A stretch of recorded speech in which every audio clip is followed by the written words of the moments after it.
अच्छा students, preposition बहुत ही ज़्यादा परेशान कर देते हैं बिगिनर्स को, न्यू लर्नर्स को, those who are new in the world of language, especially English language. They get confused, or they often get confused about preposition, or they are like in a fix about preposition के क्या हैं, किस तरह इस्तेमाल करते हैं. So I'll be just simply defining or explaining what are basic prepositions and what is the simple definition of preposition. So let me make it easy and simple for you. So students, prepositions क्या हैं? Preposition is a word which shows relationship. इसका जो काम है, the basic function of preposition is to show relationship of noun or pronoun with other word or with other words you can say.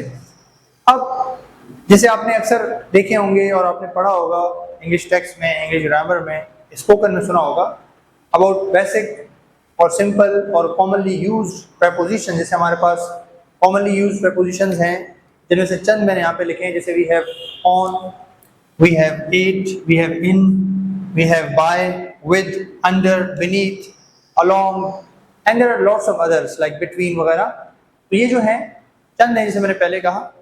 And how do they show relationship between noun and other words. जैसे इस example में will find out के क्या preposition है and how it shows relation. The cow is in the field. Now here we have in as a preposition. अब in यहाँ पे preposition है. अच्छा, इसके अलावा preposition साथ साथ आपको location, direction, means of transportation वगैरह या movement वगैरह वो भी show करते हैं. जैसे इस सेंटेंस में cow which is a noun and field which is another noun. तो इन क्या कर रहा है, इन दोनों चीजों के दरमियान रिलेशन जाहिर कर रहा है. अगर आप इनको 2 मिनट के लिए हटा दें या 1 सेकंड के लिए लेट से कि हम इनको हटा देते हैं तो एक तो आपका ग्रामेटिकली जुमला गलत हो जाएगा. The sentence would be inappropriate, wrong grammatically. The cow is the field. तो यहाँ पे इन की जो है इंपॉर्टेंस या सिग्निफिकेंस आप समझ सकते हैं.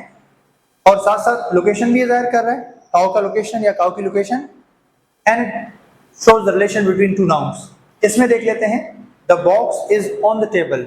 अब ऑन क्या कर रहा है, इन दो चीजों के दरमियान रिलेशन जाहिर कर रहा है और साथ साथ उसके जो है लोकेशन को या उसकी जगह को बता रहा है, यानी प्लेस को बता रहा है कि बॉक्स कहाँ पे है. He is waiting for the bus. Now can you guess dear listeners, इसमें क्या हमारे पास preposition है? So you guessed it right. If you guessed it right, that is for. अब for यहाँ पे preposition है जो verb waiting और noun bus के दरमियान क्या कर रहा है, रिलेशन जाहिर कर रहा है. अब जैसे मैंने कहा कि ये डायरेक्शन किस तरह शो करते हैं, आप कहते हैं कि he is going to Karachi. अब टू क्या कर रहा है, एक डायरेक्शन जाहिर कर रहा है. सिमिलरली मींस क्या है, जैसे कि बाय का इस्तेमाल अक्सर हम करते हैं to show the means of transportation. Mean जैसे आप कहते हैं ना कि how did you come here, I came here by bus, bike और बाय ऑटो रिक्शा. तो मींस को जाहिर भी करने के लिए या मींस को जाहिर करने के लिए हम प्रीपोजिशन इस्तेमाल कर सकते हैं.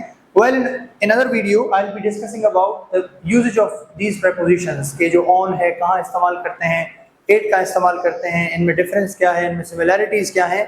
So this was all about the basic definition of preposition and its basic usage, how it is used to show relationship between different things, different words with noun and pronoun. If you have any favorite preposition, so share it in the comment or make an example if you have understood it.